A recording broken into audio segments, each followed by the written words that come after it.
Good morning or afternoon or evening or whenever it is that you're watching Whenever. this.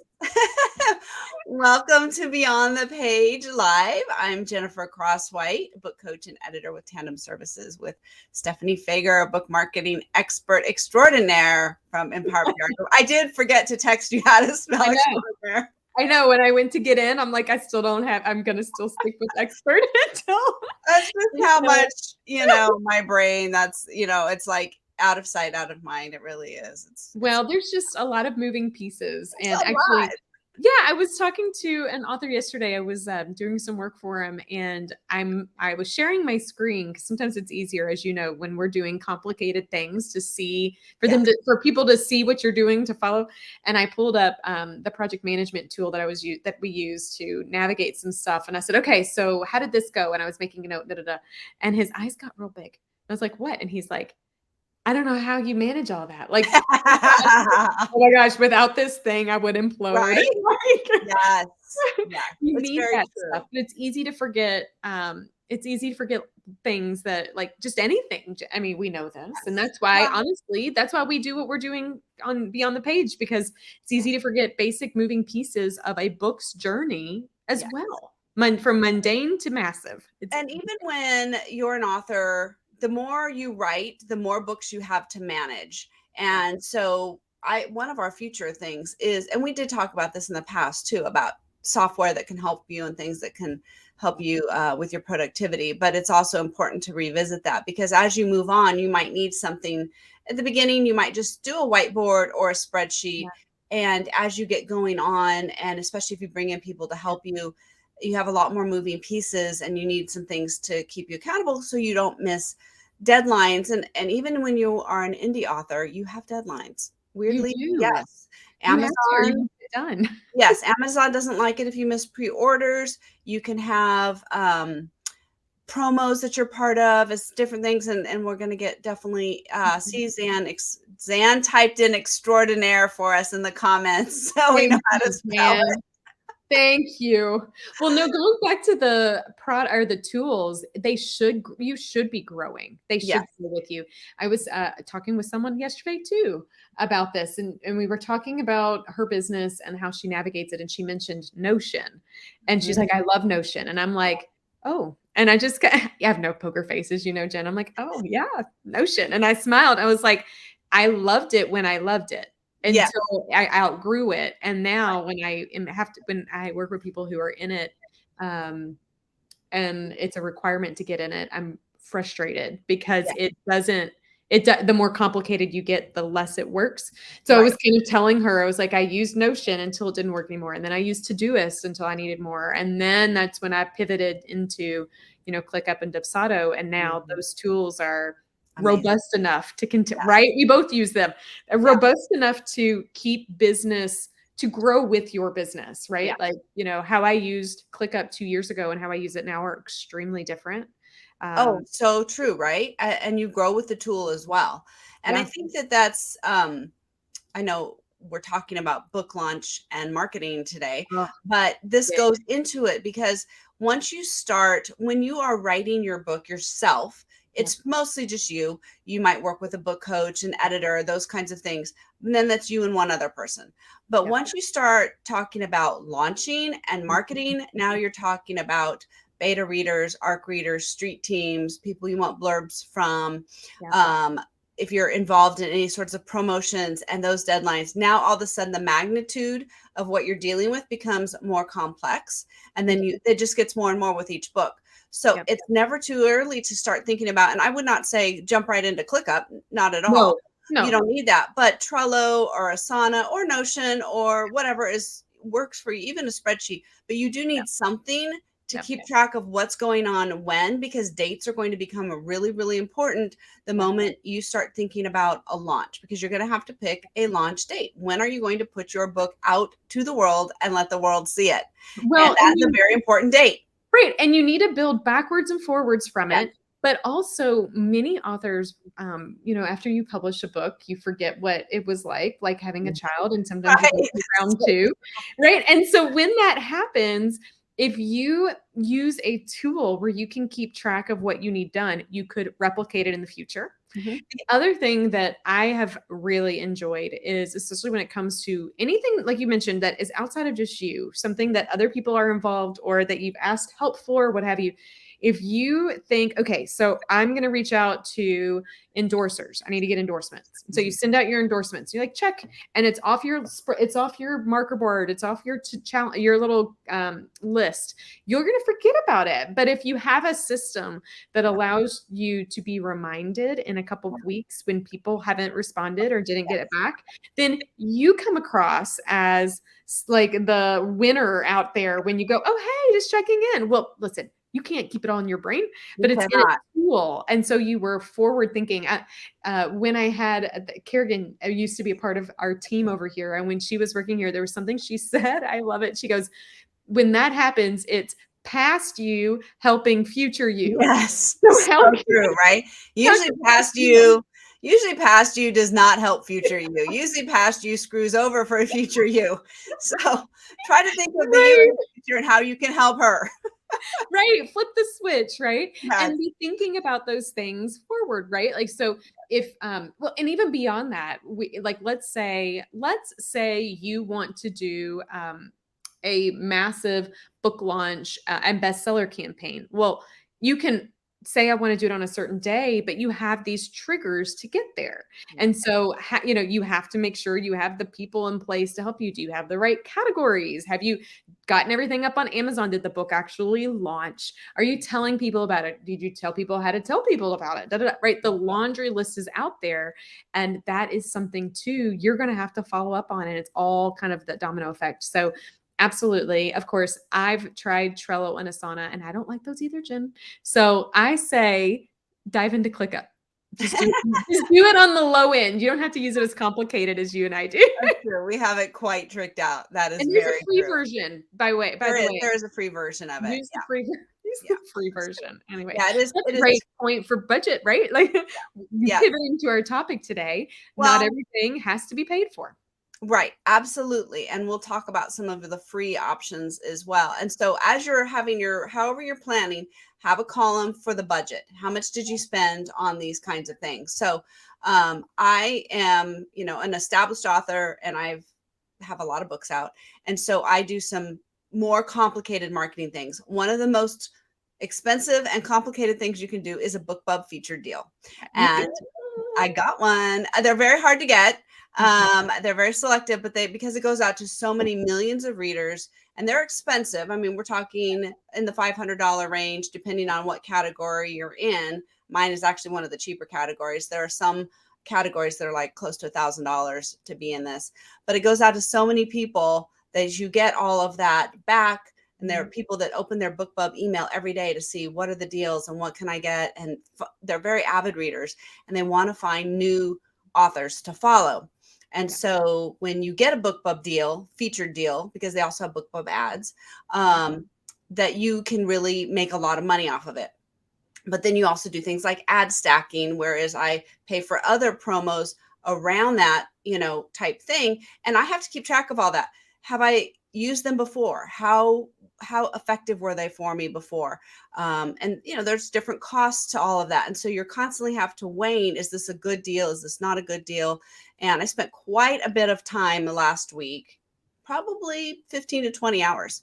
setting all of that up and figuring out what's the best deal, applying all these different things. And so that is the most complicated and more expensive end of things. Mhm. And again, that is not even something you do around a launch. The book I have it for is a book that's been out probably 4 years. It's a book 2 in the series because book 1 got the BookBub deal 2 years ago. So Awesome. it's an ongoing thing, right? You don't just launch your book and Yeah. forget it. You Right. need to constantly think about how are you going to continue to remind people, new readers, Mhm. that you have books. And so the more books you have a backlist that you can promote, which is really fantastic when you're not cranking out new books. So Right. those are all things to sort of keep in mind as we talk about this. But start with how Mhm. much should somebody spend on a book launch? I'm going to just throw this one in your court because this is your bailiwick. And I have obviously thoughts on this too. But Yes, well, I have lots of opinions. I think it boils down to who are you trying to reach and where do they go for trusted information. Yes. I actually also am going to layer in, I think, where people will do their investment is likely not what they think the investment will be. So let me back out of what I just shared and share a bit more context. I come from a background of PR in the nonprofit space. So I am a believer in finding solutions to rally the troops with a shoestring budget. That's just how I was raised and brought up, which means my kick gut starting point will never be ads.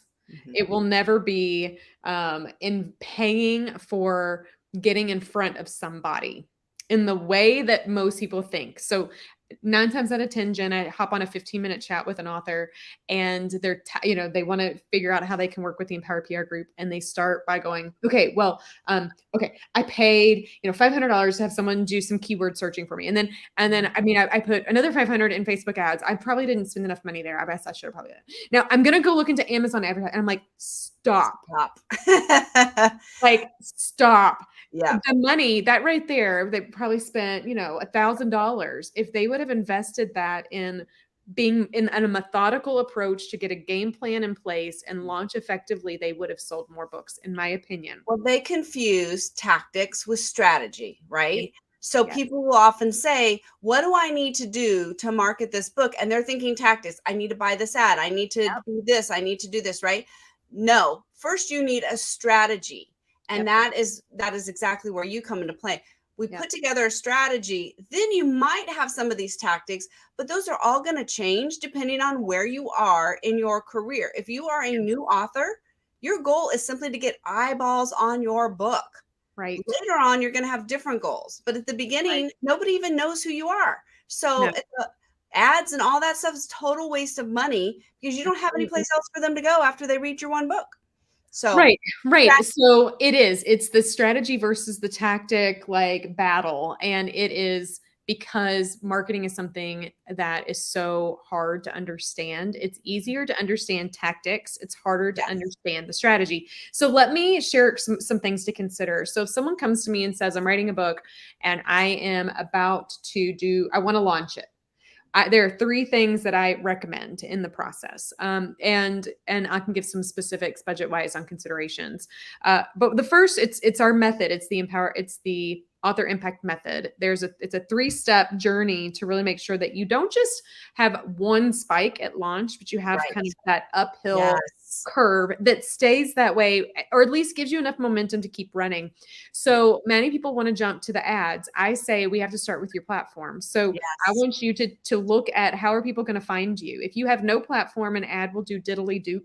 And it's, or if you do there was an author I helped once who was on a TED Talk and it was beautiful. And then she had nothing from it. Didn't get anything. No. You just lost all that interest. There was no place for them to go. She lost. It's very sad. Right. So when I talk about a platform from the and the platform can be different for every person, but at the bare minimum, you do need a website. So there is a website cost. And I don't care who you are. I don't care what you want to do. Every author needs a website, even if it's a single page website. And a bad website will hurt you more than none. So make sure that this is an investment for you. And you could go places and spend very little on a website, but you will get what you invest when it comes to that. I'm not saying you have to spend $10,000 by any stretch of the imagination, but I would definitely budget a couple $1,000s to get a good website that's beautifully branded, that tells your story, that is written not for you, but for somebody else. That's another danger. I think you're bringing up a really good point. And there's this saying, begin as you intend to go on. And I think that's really wise to think about. There are some things where you're like, okay, I can kind of do the bare minimum now just to get in. There's some places where you can do that. But there are other places where you will shoot yourself in the foot if you don't set it up properly. And so I'd say a website is one of those. You need to be able to let people feel like you're a professional, you know what you're doing. This is even more important in nonfiction than in fiction, but still important for fiction, where you can capture their email and all that kind of stuff. So I would say definitely website is one of those places where you can end up with okay, this is an okay website for now, but what if you have no ability to move your email list because it's captured, or no ability to add certain links and things that you might want to as you're trying to move up? So if it's not scalable, Right. it's going to be a real problem for you. And so I think that's something to really think about at the beginning. Mhm. Budgeting, as you're thinking about it, sometimes those low budget things are going to end up costing you more money in the long run, because you're Yep. going to lose a lot in trying to fix something that can't be fixed or scaled. Well, and I can bring this up from experience. When I was publishing my first book, I had created a business to fund the journey of using a hybrid publisher and a book coach. And so that right there was, a $10,000 investment on my end, right? It was expensive. So when it came to website, I'm like, I know enough to be dangerous. I can create a website. Right. I spent 3 months, Jen, of every waking hour of those 3 Yes. months learning how to do a website. And I was so darn proud of it. And it looked beautiful. And then one day I went to look at it and it had turned entirely into code. And I almost lost the whole website. At that point, I was like, I'm so glad I know how to do it, but I no longer do them for myself. Of course, we have someone on the Empire PR group, Sandy, who does our Yeah. author websites. And Mine too. her and I, yeah, she's wonderful. We work in tandem together. Didn't mean to steal that from your name, but we work in Great unison, name. collaborative. We all work together, Yes. and I help with the content and design, and she's got design and build and accessibility and mobile. Yeah. I mean, there's so many reasons, That but stuff changes all the time too, right? And your job, Becca Syme said this, I quote Becca Syme all the time because I think she's fantastic. But in her newsletter this week, she said, you know what your one job is as an author? It's not to be a good admin. It's not to be a good web designer. It's to be a good author. yes, So I love I that. love that, right? Because that just brings it into focus. Where are you putting your time and energy? It does. It is this, and there's another one. Someone says, Wibbo, would I be better off writing? And so I love that, because that's a great way when you start getting, you can really get into the weeds in It's true. marketing for sure. And so one of the things you have to ask yourself is, would I be better off writing? Yeah. Should I just hand this over to someone who could do it way better than I do? Yeah. Yeah. It'll be professional. It won't break. I know I did the same thing early on. I had my website break, couldn't be fixed, as old, whatever, old templates, codes, all that kind of stuff. And, now Google will penalize you for that. And so you need someone who can stay up with all that stuff. Plus, I've had authors who did their own website and then they got hacked, and then Yep. they lost their domain name because someone hacked them and they can't get into it. So how would you like to lose your own name and not be able to use your own name? I mean, that's terrible. That's terrible. I find that authors feel safer investing in someone to do their social media than to do website. And I'm like, stop. The opposite. Yeah. Are you kidding? It's the opposite, because Yeah. your Has to website go is your hub. And if you're it's your home base. your Yes. home base. It's your And home base. you are launching a book for a reason. In the nonfiction space, it's usually because it's in alignment with a business. So you don't want to just be sending people to Amazon. You want them to come through you first, so they know how to work with you and your other offerings. So yeah, I would definitely budget a couple of thousand at least to make sure. And I don't want to, and I'm going to just say this, Jenna, I know it's going to sound harsh. I am not the person that if you come say, oh, I can't figure out how to make that happen, I'm not going to feel sorry for you, because I literally started a business to fund this. So I know what it means and what it's like when you don't have the money. And I know when you're in the beginnings, but I also know that I am giving you tough love, and I am telling you, you need this. That is a non-negotiable. We're creative people. We can be very creative in how we come up with things. And so put that creative hat on as you're looking at your budget. And this is why we're giving you guys numbers, so you can realistically think about how much is it going to cost, and then you can figure out how to make it happen, because people are super, super ingenious. And you, as we talk about, on the Colby, you're a quick start. I'm a high fact finder. And I always say my ideas, I have some, but they take a long time. Like they're like planes lining up to land at LAX. And I'm just flying way out there to not crash them. So there you go. It's like, oh yeah, let's do this. And so I love it. It's a great thing. So even if you're like me and don't have a ton of ideas, you can still come up with ways to get stuff done, to think of things, to talk to creative people who can help you come up with ideas.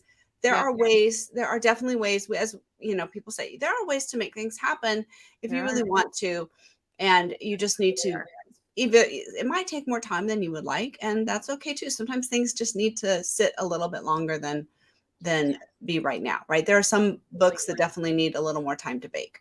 Absolutely. Absolutely. So just don't neglect that in the process. There's more to your author platform, but when it comes to the budget side, that is a big one.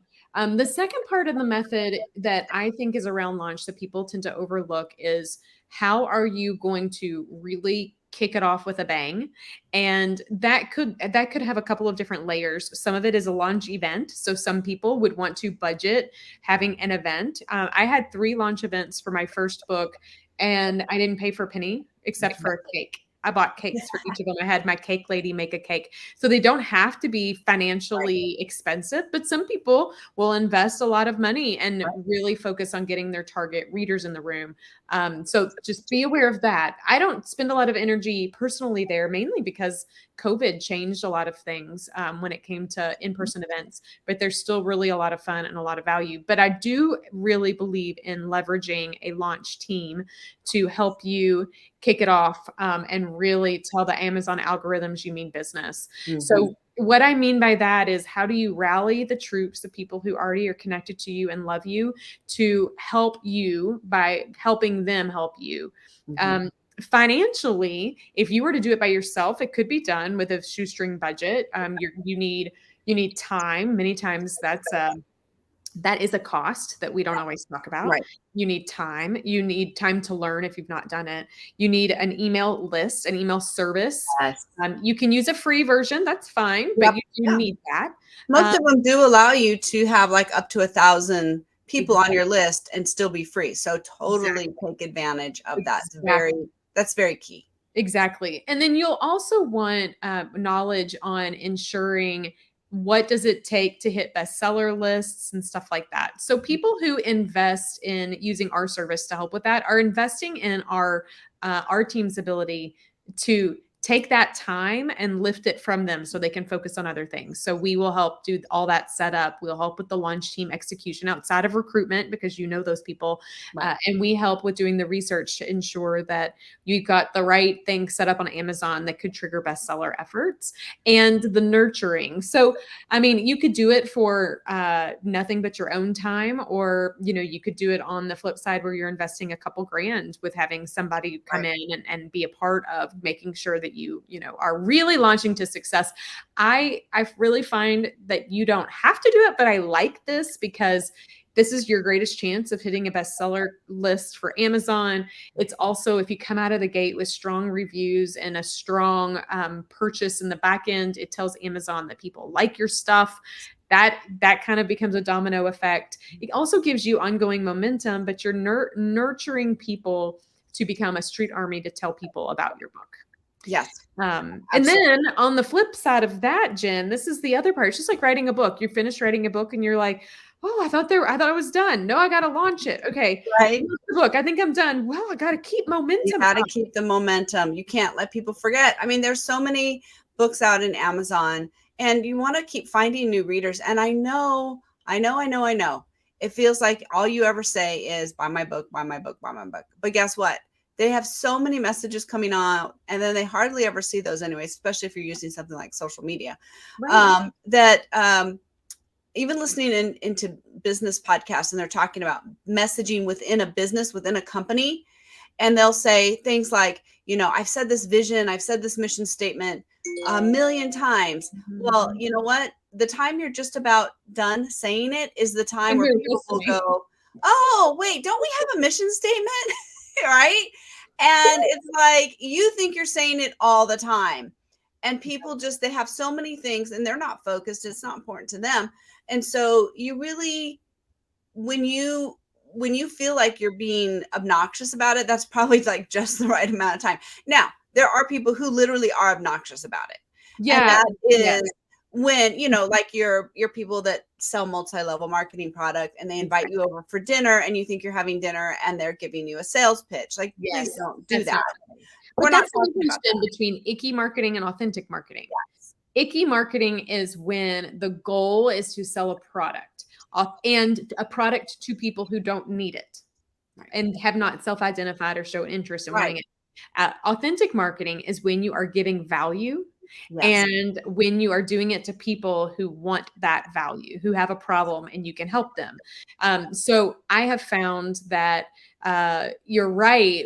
We've got to be methodical in how we're always being and showing up and being in front of people, but to do it in a value lens. I actually was, I'm working with an author today on some projects for her, and we were talking about it this morning. And I said, you know, you've got to come to the table and give value. I said, do you think that my social posts are pushy? I said, I work really hard for them not to. She's like, no, I love your content. I'm like, okay, but everything I'm doing on my content is related to a way that I could maybe help somebody. Right. But I'm not coming across, did you buy my book? Have you bought my book? Go buy my book. I'm not doing that. Right. Instead, I'm talking about being solutions to problems. And so that almost is the harder part of book marketing.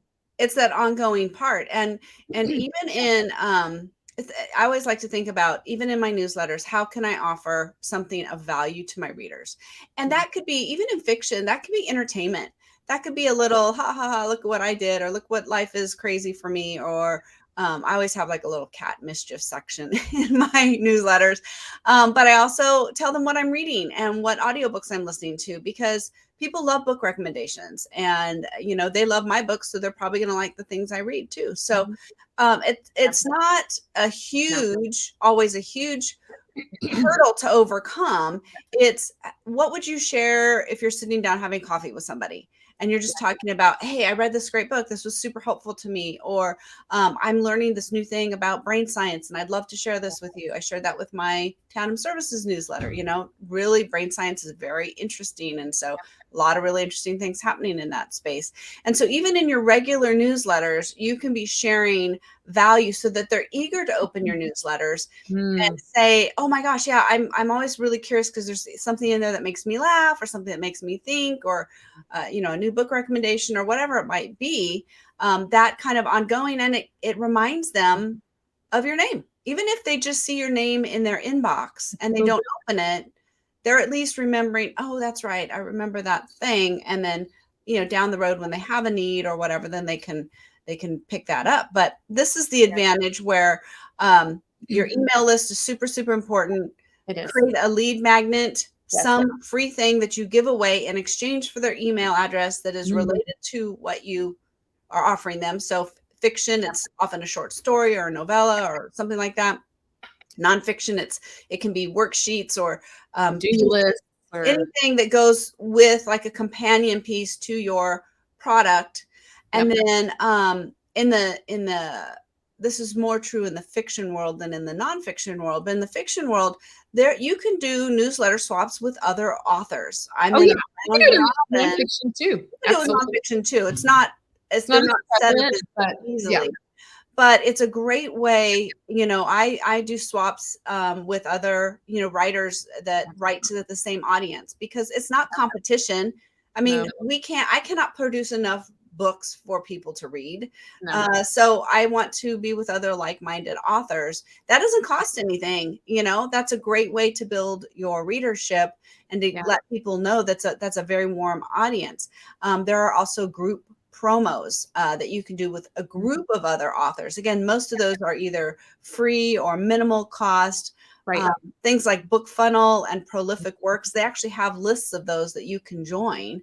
And you can even set one up yourself on those sites. And so those are great things to think about. Even on Amazon, if you are in Kindle Unlimited, KDP Select, you can get 5 free days every 90 days, or run a discount promo, right? Those are things you can think about doing. Again, think about what your strategy is. Don't do this stuff willy-nilly. Right. Those are all inexpensive ways to keep reminding, especially when you are a new author and you don't have a huge email list, you don't have a huge following, to remind people, hey, I'm out here. Here's what I offer, and for people to discover you. Yeah. And next week, we're going to be kicking off another month topic on visibility. And a lot of this kind of arm of the ongoing work is around visibility and how can you do that. So we'll share some good freebies. But I love what Zan just put in the comments. She asked a question: how early should you have a website and a newsletter? So it's the chicken or the egg, and I'll tell you it's the both. So I say a website, if you are asking it, Zan, you probably need it. Zan, you need it. I can tell You you need it. where you are because I'm working on one of Zan's books right now. Yes. Okay. So I say, you need a website when you are at a place where you are ready to start just talking about you externally, and you might not be ready to talk, but the world needs to know that it's out there, and that you want them to get buy-in and build consensus and energy and loyalty along the way. So I would say, as early as you have a core kind of message and theme as to why you're doing what you're doing. Even a simple website you could grow with. A newsletter too, I would say the same thing. I'm going to pause and not say newsletter, but maybe say email opt-in instead, because I think a newsletter is Yeah, we say that term, but I actually never use that term with my readers. I call it updates. I call it insider. You want to give it something because newsletter is just really a right. Well, and even beyond that, what I want to get at is a newsletter, or just that idea for you, Zan, and anybody listening, is this idea that I constantly have to be talking to to people. And you might not be at a place where you know what you want to be talking to yet. That's okay, but you should always be collecting emails. Yes. So well, and Zan has in her case, she has a lovely blog because she lives in Spain in vineyards, right, with some beautiful pictures. And so she does blog about some of this, her experience, a little bit about being an expat and some of these different things about living there. And so that is all really great content that people would really be interested. They might not see your blog, they may not see your Facebook post or whatever, but then they're going to be like, oh, in my box, here's Zan's latest story about what life is like for her. And I think that's a really great way. It gives them a taste of your voice. And even though your book is not about a woman living in Spain in the vineyard, there is a lot about your energy and your personality and all that comes out in your writing, both in your blog and in your fiction. And so I think that is, you have plenty of content. You could easily start doing that right now. Yes. So 2 things I want to give insights on, Zan, for you and others who might be listening, because we did talk about a website. If you go to, I'll have to take a look. I think it's season 3 of the Empowered Author podcast. I'm going to check while I'm looking. It's all on author websites. There's 6 episodes. It is season 4. Not 3, it's season 4. So I think that's a great place for people who don't have one or haven't considered it to start, because you can understand a little bit more about what a website can do for you. And then you have a more informed understanding of it when you go and sit down with someone to get help. Of course, Zan, our team, would love to help you if you're interested. Yeah. And then in regards to an email or email marketing, just to give you the heads up, sneaky peeky people, the next season of the podcast. So right now we are in inbound marketing, which is all about content. I'm looking at all my stuff. This is why remember those things we talked about at the beginning about how great it is to have all your stuff on place? Yep. So in the end of March, we will be kicking off a 6-episode season all about email marketing. And so I think you would find that also really helpful. If you're not currently connected and subscribing to the Empowered Author podcast, I think you'd find it helpful. I just think it's nice to understand a little bit about both as you dive in. And I try really hard on the podcast to make complicated things not so complicated. And obviously we are talking just very broad brush things here. So you will go, oh, I didn't know about that. I need to go do a deeper dive. And so Stephanie does a great job in her podcast on really taking these things apart and digging into them. So absolutely recommend that. And sometimes I'm on there. So it's kind of fun. You are. Sometimes I'm like, I'll text Jen in the morning, FYI, you're on this week. It's kind of funny. Well, we are coming to time, but this book, my quote for the week, and this is, again, I'm working through Mind Your Mindset. I've got a glare on that with Michael Hyatt and Megan Hyatt Miller. The more I get into this book, the really fascinating is they have a Business Accelerator podcast, and they're talking about the book because it just launched, and that's been really interesting. But again, it goes into the brain science, and I just as authors, I think we should be really aware of. I mean, anybody should, but I think as authors, we should really, really be aware of that. And there's this really, really great quote here that I think just is why books work, but it's also why your brain works. It's kind of interesting. The capacity to imagine a wide range of stories largely sets the bounds of our experience. Why? Because the stories at our disposal drive the strategies we use to pursue our goals. The Mm, ability to imagine a better state of affairs is what drives human progress, mm, achievement, and flourishing. The ability to reimagine our stories when we're stuck or stalled is what enables us to improve our lives, become more productive at work, take control of our health, become better spouses, friends, parents, and more. I mean, this is again what I always talk about, the power of story, but this is also the power of story that you tell yourself. And yep. so, what stories are you telling yourself? Are they true? Are they not true? And how can you leverage them to create the life that you really want? So, highly Mm, recommend. I'm working my way through it. I'll probably have a quote from it next week. I don't know. I Actually, no, love next week it.